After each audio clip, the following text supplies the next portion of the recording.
Hello and welcome on my YouTube channel GS chemistry. इस video में हम discuss करने वाले हैं कार्बोकेटाइंस के क्लासिफिकेशन और उनके ऑर्डर ऑफ स्टेबिलिटी को। जो कार्बोकेटाइंस होते हैं यानी कि कार्बन के ऊपर positive charge, one positive charge on carbon atom, वो क्लासिफाइड होता है first degree, second degree and third degree. First degree carbon वो होता है जिसमें जो वो कार्बन जो पॉजिटिव चार्ज, इस पर पॉजिटिव चार्ज है, वो एक कार्बन चेन से जुड़ा हुआ हो या एक सिंगल कार्बन से जुड़ा हुआ हो, और मतलब कोई भी कार्बन या कार्बन चेन भी हो सकती है, और बाकी वैलेंसी उसकी कोई और एटम पूरी कर रहा हो। एंड सेकेंड डिग्री वो कार्बन जिसके ऊपर पॉजिटिव चार्ज है वो दो कार्बन चेन से जुड़ा हुआ हो। थर्ड डिग्री जो कार्बन होता है जिसे टर्शरी कार्बन भी बोलते हैं, थर्ड डिग्री कार्बोकेटाइन या थर्ड टर्शरी कार्बोकेटाइन, वो कार्बन जिसके ऊपर पॉजिटिव चार्ज हो वो तीन अलग अलग कार्बन चेन से जुड़ा हुआ हो और एक ऊपर पॉजिटिव, एक बैलेंस इसकी पूरी कंप्लीट नहीं है इसलिए उसके ऊपर पॉजिटिव चार्ज हो।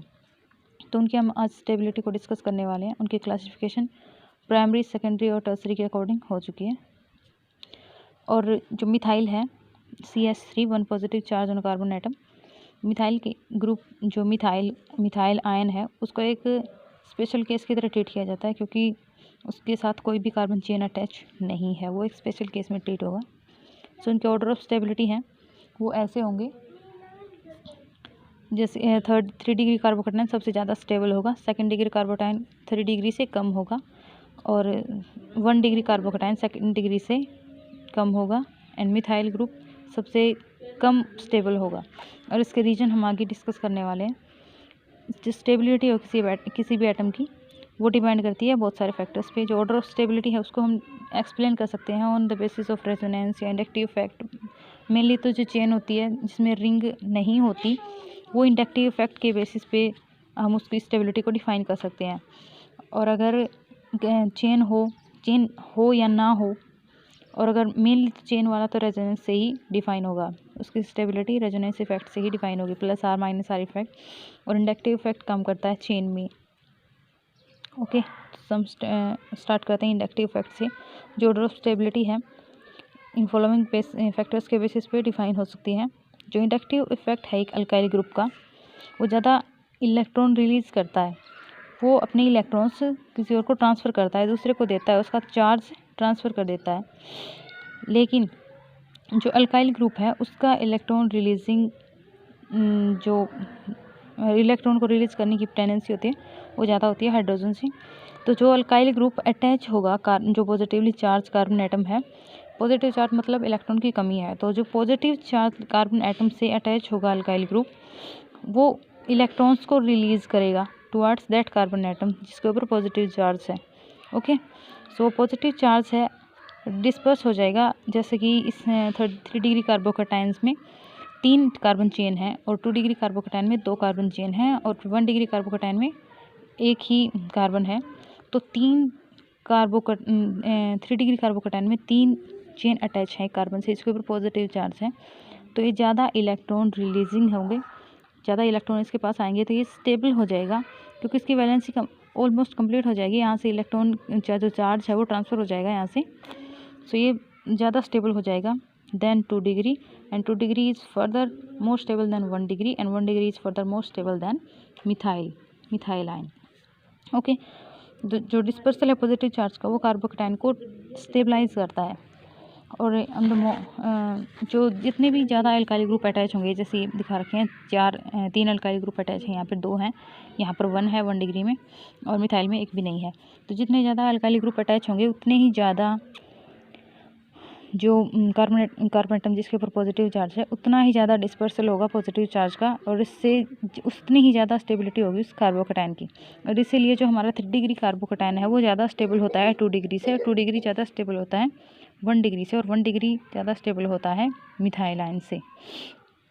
सो जो प्लस, इसको हम बस बोल सकते हैं क्योंकि प्लस आई इफेक्ट देते हैं इलेक्ट्रॉन को, जो कार्बन एटम है उसकी तरफ टुवार्ड्स दैट एटम डिस्पर्स करते हैं, रिलीज़ करते हैं, तो ये प्लस आई इफेक्ट को शो करते हैं। और ऑन द अदर हैंड अगर हम माइनस आई इफेक्ट की बात करें, जो इलेक्ट्रॉन विदड्रॉइंग ग्रुप्स होते हैं वो अगर अटैच हो जाएं कार्बन एटम से, इनके ऊपर पॉजिटिव चार्ज है, तो वो उसकी स्टेबिलिटी को कम करते हैं और उस पॉजिटिव चार्ज को इंटेंसीफाई करते हैं, डिस्टेबलाइज करते हैं। तो पॉजिटिव चार्ज जिस कार्बन एटम पे है उस कार्बन एटम पे प्लस आई इफेक्ट का कोई भी ग्रुप जुड़ा हुआ हो तो उसकी स्टेबिलिटी को इंक्रीज़ करेगा। जितने ज़्यादा जुड़ेंगे उतनी ज़्यादा इंक्रीज करेंगे, और जितना कम जुड़े होंगे उतनी ज़्यादा उसकी स्टेबिलिटी कम होती जाएगी। सो जो मिथाइल आयन है वो सबसे कम स्टेबल है। सेकंड 1 डिग्री है उससे ज़्यादा स्टेबल है, 2 डिग्री 1 डिग्री से भी ज़्यादा स्टेबल है, और 3 डिग्री कार्बोकेटायन उससे भी ज़्यादा सबसे ज़्यादा स्टेबल है। ओके, सेकंड हम बात करेंगे रेजोनेंस इफेक्ट की। तो जो कार्बोकेटाइन जिसमें पॉजिटिवली चार्ज कार्बन एटम है वो अगर किसी डबल बॉन्डेड कार्बन एटम से अटैच होता हो या फिर किसी बेंजीन रिंग से अटैच होता हो तो उसके पास एक्स्ट्रा स्टेबिलिटी आ जाती है। एक तो उसके पास प्लस आई इफेक्ट हो जाता है, जैसे इंडक्टिव इफेक्ट जिसकी हम बात कर रहे थे पहले वाले टॉपिक में मैंने समझाया। जो प्लस आई इफेक्ट होता है वो स्टेबिलिटी को इंक्रीज़ करता है, और उसी तरह प्लस आर इफेक्ट भी जो स्टेबिलिटी है कार्बन एटम की जिसके ऊपर पॉजिटिव चार्ज है उसको इंक्रीज़ करेगा।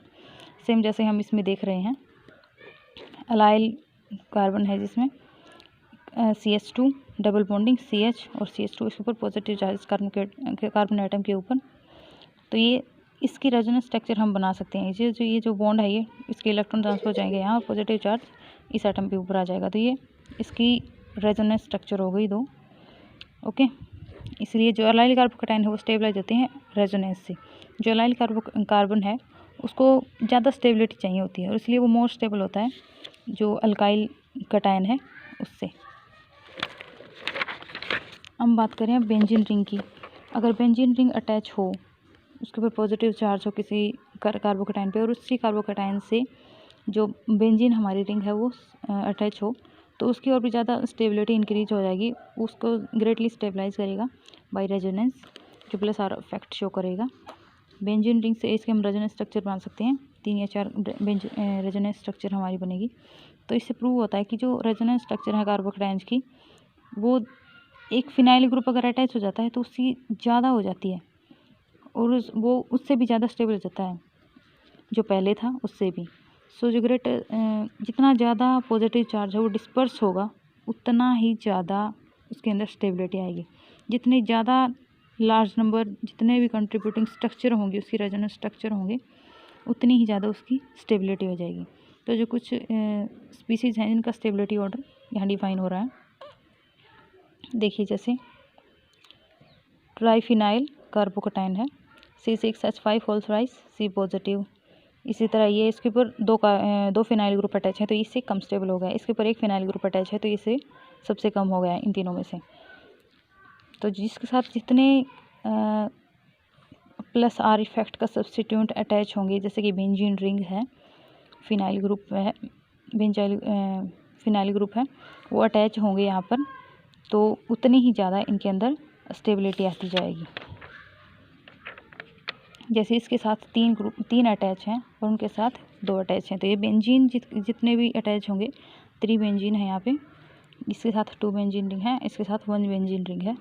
तो इस 3 वाली सबसे ज़्यादा स्टेबल है क्योंकि इसके पास तीनों तरफ से जो इलेक्ट्रॉन्स हैं वो रिलीज़ हो रहे हैं कार्बन एटम के ऊपर, तो इसकी स्टेबिलिटी है वो ज़्यादा हो रही है। इसकी स्टेबिलिटी इससे थोड़ी कम है क्योंकि इसके पास एक बेंजीन रिंग है वो हट जाती है, यहाँ पर सिर्फ एक ही बेंजीन रिंग है तो यहाँ पर इससे भी कम स्टेबिलिटी होगी। अगर सब्स्टिट्यूट की बात करें कि इलेक्ट्रॉन विड्रॉइंग है या फिर इलेक्ट्रॉन रिलीजिंग है यानी कि इलेक्ट्रॉन डोनेटिंग है या विड्रॉइंग है, तो इलेक्ट्रॉन डोनेटिंग जो होंगे जैसे कि CH3 R चेन की, OCH3 OR जैसे कि और OH जो भी अटैच होंगे बेंजीन रिंग से तो वो उसकी जो स्टेबिलिटी है उसको इंक्रीज करेंगे। तो उसकी कंट्रीब्यूटिंग स्ट्रक्चर अगर ज़्यादा होंगे तो उसकी जितना ज़्यादा कंट्रीब्यूटिंग स्ट्रक्चर उतनी ज़्यादा स्टेबिलिटी, तो यहाँ पर उनके रेजोनेंस स्ट्रक्चर ज़्यादा आएंगी तो उनसे उनकी स्टेबिलिटी भी इंक्रीज हो जाएगी। बेंजीन की स्टेबिलिटी को इंक्रीज करता है will the presence of electron withdrawing group, वो इलेक्ट्रॉन को खींच लेते हैं जैसे कि NO2 ग्रुप है, CN ग्रुप है, COR ग्रुप है, Cl ग्रुप है, वो डिक्रीज़ करते हैं इस कार्बोकेटाइन्स की स्टेबिलिटी को। तो जो बेंजीन रिंग है उसके ऊपर अगर इलेक्ट्रॉन डोनेटिंग ग्रुप अगर अटैच हो जाता है तो उसकी स्टेबिलिटी को इंक्रीज करता है। लेकिन अगर इलेक्ट्रॉन विड्रॉइंग ग्रुप अटैच हो जाता है जैसे कि NO2 है, CN है, COR और Cl है, वो उसकी स्टेबिलिटी को डिक्रीज़ करते हैं क्योंकि वो इलेक्ट्रॉन को अपनी तरफ अट्रैक्ट करते हैं। तो जो बेंजीन रिंग है उसके ऊपर इलेक्ट्रॉन्स का क्लाउड नहीं रहता, वो अपनी तरफ अट्रैक्ट कर लेते हैं, इसलिए उनकी स्टेबिलिटी है वो कम हो जाती है, रेजोनेंस स्ट्रक्चर नहीं बन पाएंगी इसीलिए जो स्टेबिलिटी है बेंजीन रिंग की सब्स्टिट्यूएंट के कारण वो कम हो जाती है। थर्ड इफेक्ट है hyper conjugation effect. Hyper conjugation effect में क्या होता है, जो सिग्मा ऑर्बिटल्स हैं कार्बन और हाइड्रोजन की, जिसके सिग्मा बॉन्ड बनाया गया है, और जो एम्प्टी पी ऑर्बिटल है कार्बोकटाइन, जो कार्बोकटाइन की हमने स्ट्रक्चर पढ़ी है उसमें एक एम्प्टी पी ऑर्बिटल होता है एंड हाइब्रिडाइज पी ऑर्बिटल, उसके कारण, उसकी ओवरलैपिंग के कारण जो है हाइपर कंजुगेशन इफेक्ट वो टेक प्लेस होता है। इसमें क्या होता है, रिलेटिव, इस हाइपर कंजुगेशन के बेसिस पे हम फर्स्ट डिग्री, सेकंड डिग्री और थर्ड डिग्री की रिलेटिव स्टेबिलिटी को एक्सप्लेन कर सकते हैं। वो इस तरह से कि जो इथाइल कार्बोकटाइन है यानी कि फर्स्ट डिग्री कार्बोकटाइन है, उसके हाइपर कंजुगेशन स्ट्रक्चर्स हैं वो इस तरह से होंगी। 3 स्ट्रक्चर्स होंगे उसकी, क्योंकि उसके पास, क्योंकि हाइपर कंजुगेशन स्ट्रक्चर्स में क्या होता है, जितने अल्फ़ा हाइड्रोजन हैं, यानी कि अल्फ़ा हाइड्रोजन कैसे चूज़ करेंगे आप, जो कार्बन एटम जिसके ऊपर पॉजिटिव चार्ज आ रहा है, यानी कि जो कार्बोकटाइन है उसके साथ जो कार्बन अटैच है फर्स्ट, चाहे वो इस साइड वाला हो चाहे वो इस साइड वाला हो। इस साइड तो कैसे हो सकता है, जैसे कि यहाँ से कोई भी आर ग्रुप अटैच हो तो, क्योंकि ये फर्स्ट डिग्री है तो इसके साथ एक ही आर ग्रुप अटैच होगा, तो इस पर जो आर ग्रुप अटैच हो उसका फर्स्ट कार्बन है उसके ऊपर कितने हाइड्रोजन हैं, वो अल्फ़ा हाइड्रोजन होंगे। तो जितने ज़्यादा अल्फ़ा हाइड्रोजन होंगे उतनी ज़्यादा हाइपर कंजुगेशन स्ट्रक्चर होंगी। हाइपर कंजुगेशन स्ट्रक्चर हैं वो अनअवेलेबल बॉन्डिंग होती है हाइड्रोजन और कार्बन के बीच, जो सिग्मा बॉन्ड होता है हाइड्रोजन और कार्बन के बीच अल्काइल ग्रुप में, वो ओवरलैप हो जाता है उसके ओवरलैपिंग के कारण, और जो एम्प्टी पी ऑर्बिटल है कार्बोकटाइन्स में उसके ओवरलैपिंग के कारण हाइपर कंजुगेशन इफेक्ट है वो होता है। यहाँ से इनके अगर हम हाइपर कंजुगेशन स्ट्रक्चर्स हैं वो ड्रॉ करें, देन यहाँ से क्या होगा, सॉरी यहाँ पे पॉजिटिव चार्ज है इस कार्बन पे, तो इसका बॉन्ड हम दिखा नहीं सकते, इसका बॉन्ड हम नहीं दिखा सकते, ये गलत होगा। तो यहाँ से इसके ऊपर पॉजिटिव चार्ज है वो ट्रांसफ़र हो जाएगा इस हाइड्रोजन के ऊपर, इसका बॉन्ड हट जाएगा, बिकॉज जो हाइपर कंजुगेशन स्ट्रक्चर होती हैं हमने बताया ना, जो ओवरलैपिंग होती है सी एच बॉन्ड की पी ऑर्बिटल के साथ जो कार्बोकटाइन्स होता है उसकी, तो यहाँ पे जो डबल बॉन्ड है वो हो जाएगा और ये हाइड्रोजन यहीं रहेगा, सेकंड वन ये हाइड्रोजन है इसका चार्ज ट्रांसफ़र हो जाएगा यहाँ पे, और ये बॉन्ड है ये हट जाएगा और ये अपना बॉन्ड फिर से बना सकता है। इनकी टेम्परेरी होती हैं, जैसे रेजोनेंस होती है उसमें, और इसी तरह ऐसे नेक्स्ट कार्बन की, और इसी तरह नेक्स्ट हाइड्रोजन की। तो जो CH3 कार्बोकटाइन होता है उसकी कोई हाइपर कंजुगेशन स्ट्रक्चर्स नहीं होती, क्योंकि जो ये कार्बोकटाइन है इसके पास अल्फ़ा हाइड्रोजन्स नहीं है, क्योंकि इसके पास कोई भी आर ग्रुप है अटैच नहीं हो रहा है इसके साथ। जो स्टेबिलिटी ऑर्डर होगा कार्बोकटाइन्स का वो क्या होगा, 3 डिग्री, 2 डिग्री और 1 डिग्री, और लास्ट में क्या होगा, मिथाइल आयन, जो मिथाइल कार्बोकटाइन्स है वो होंगे। और हमने सिलेक्ट किया ना कि जैसे हाइपर कंजुगेशन स्ट्रक्चर के बेसिस पे भी हम इसको बना सकते हैं, इसके साथ कितने ग्रुप अटैच हैं, कितने आर ग्रुप अटैच हैं, 3 आर ग्रुप अटैच हैं, we see that CH3 whole thrice 3 R group attached हैं। तो जो कार्बन यहाँ पे अटैच हैं वो तीनों के तीनों अल्फ़ा कार्बन होंगे, और उनके साथ अटैच होने वाले हाइड्रोजन कौन से होंगे, अल्फ़ा हाइड्रोजन। तो टोटल कितने अल्फ़ा हाइड्रोजन होंगे, 9 अल्फ़ा हाइड्रोजन। तो यहाँ पर हाइपर कंजुगेशन स्ट्रक्चर कितनी होगी, क्योंकि हाइड्रोजन और कार्बन के बीच जो बॉन्डिंग है वही हटानी होती है हमें, तो उसके लिए 9 हाइपर कंजुगेशन स्ट्रक्चर्स होंगे हमारे पास। और इसमें 2 आर ग्रुप अटैच हैं, 2 आर ग्रुप में कितने हाइड्रोजन होंगे, 3 और 3 6, तो यहाँ पे 6 हाइपर कंजुगेशन स्ट्रक्चर होंगे, यहाँ पे 3 हाइपर कंजुगेशन स्ट्रक्चर्स होंगे, और यहाँ पे एक भी हाइपर कंजुगेशन स्ट्रक्चर नहीं होगी।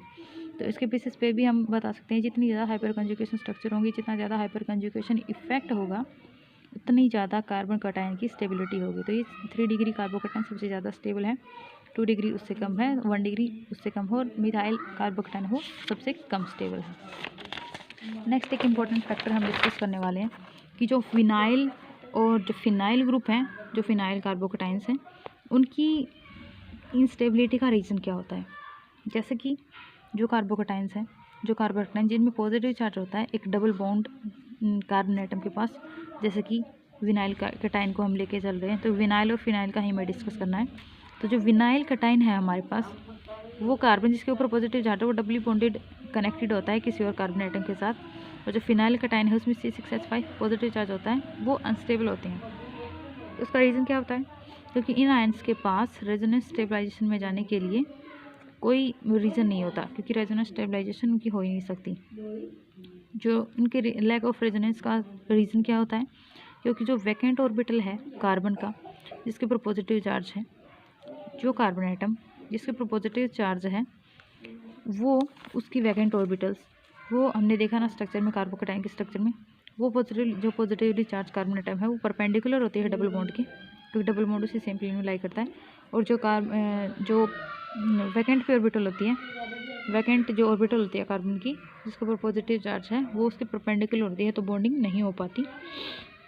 तो जो वो जो कार्बन है वो रेजोनेंस स्ट्रक्चर में पार्टिसिपेट नहीं कर सकता, और उसके बिना रेजोनेंस स्ट्रक्चर बनाएंगे किसकी, राइट। तो जो इसी में इसलिए पॉसिबल नहीं होती, क्योंकि जो डबल बॉन्डेड कार्बन एटम है उसकी इलेक्ट्रॉन्स और वैकेंट ऑर्बिटल है वो एक दूसरे के परपेंडिकुलर होते हैं, तो उसमें रेजोनेंस स्ट्रक्चर्स का कोई सवाल ही पैदा नहीं होता, तो उसके हम रेजोनेंस स्ट्रक्चर्स ड्रॉ नहीं कर सकते। जो रिलेटिव स्टेबिलिटीज़ हैं डिफरेंट काइंड ऑफ कार्बोकेटाइंस की, उनकी एक लिस्ट दी गई है, उनको हम ऐसे मेज़र कर सकते हैं। जैसे तो या तो फिर हाइड्रोलाइटिक जो बॉन्ड डिसोसिएशन होता है, मैंने बताया भी था पीछे कि हाइड्रोलाइटिक बॉन्ड का बहुत रिलीज होता है। हाइड्रोलाइटिक बॉन्ड है वो कब डिसोशिएट होगा, जब हाई एनर्जी हम उसको प्रोवाइड करेंगे तो हाइड्रोलाइटिक फिजन होगा, और अगर लो एनर्जी प्रोवाइड करेंगे तो होमोलाइटिक फिजन होगा। तो अगर हम लीड करें हाइड्रोलाइटिक बॉन्ड को, हाइड्रोलाइटिक बॉन्ड डिसोसिएशन एनर्जी को फिर मेज़र करें, उसको लीड करें, तो कार्बोकेटाइन जो हमारे पास आएगा, वो कार्बोकेटाइन हमारे पास आएगा उसकी वैल्यू के बेसिस पे, जो वैल्यू उसकी डिक्रीजिंग ऑर्डर ऑफ स्टेबिलिटी है वो बेसिस पे, उनके बेसिस पे होगी। जो वैल्यू है डिक्रीजिंग ऑर्डर ऑफ स्टेबिलिटी की, वो same sum of the common carbocations की वो नीचे दी गई है। सबसे पहले तो टर्सरी जो कार्बोकेटाइन है, टी ब्यूटाइल कार्बोकेटाइन, उसकी, फिर बेंजाइल की, फिर आइसोप्रोपाइल की, फिर अलाइल की, उसके बाद एन प्रोपाइल, फिर इथाइल, फिर विनाइल, और फिर फिनाइल, फिर मिथाइल। क्योंकि जो हमने पढ़ा ना कि विनाइल और फिनाइल जो हैं उनकी इंस्टेबिलिटी हमें मालूम है किस रीजन से होती हैं। इथाइल और vinyl mostly of same stability के होते हैं। तो जो विनाइल और फिनाइल की हमने ऊपर डिस्कस किया कि इंस्टेबिलिटी किसके कारण होती है, जो पॉजिटिव कार्बोकेटाइन है उसकी रेजोनेंस स्ट्रक्चर हमारे पास ड्रॉ नहीं हो पाती है, इसीलिए उसकी स्टेबिलिटी है, वो स्टेबिलिटी ऑर्डर है वो सबसे लो रेंज में आता है, और सबसे कम मिथाइल, क्योंकि उसके पास कोई भी आर ग्रुप नहीं है। तो रेजोनेंस ना तो रेजोनेंस शो कर सकता है, ना इंडक्टिव इफेक्ट को शो कर सकता है, और ना ही हाइपर कंजुगेशन स्ट्रक्चर्स उसकी बन सकती हैं। ओके, सो फ्रेंड्स, हम अगली वीडियो में डिस्कस करने वाले हैं कार्बोकेटाइन की शिफ्टिंग की, यानी कि उसकी रीअरेंजमेंट की। जो लो कार्बोकेटाइन होता है, जो लेस स्टेबल होता है, उससे हम मोर स्टेबल कार्बोकेटाइन है वो कैसे फाइंड आउट कर सकते हैं, कैसे उसको लेस से मोर स्टेबल बना सकते हैं। Okay, so waiting for next video. Thanks.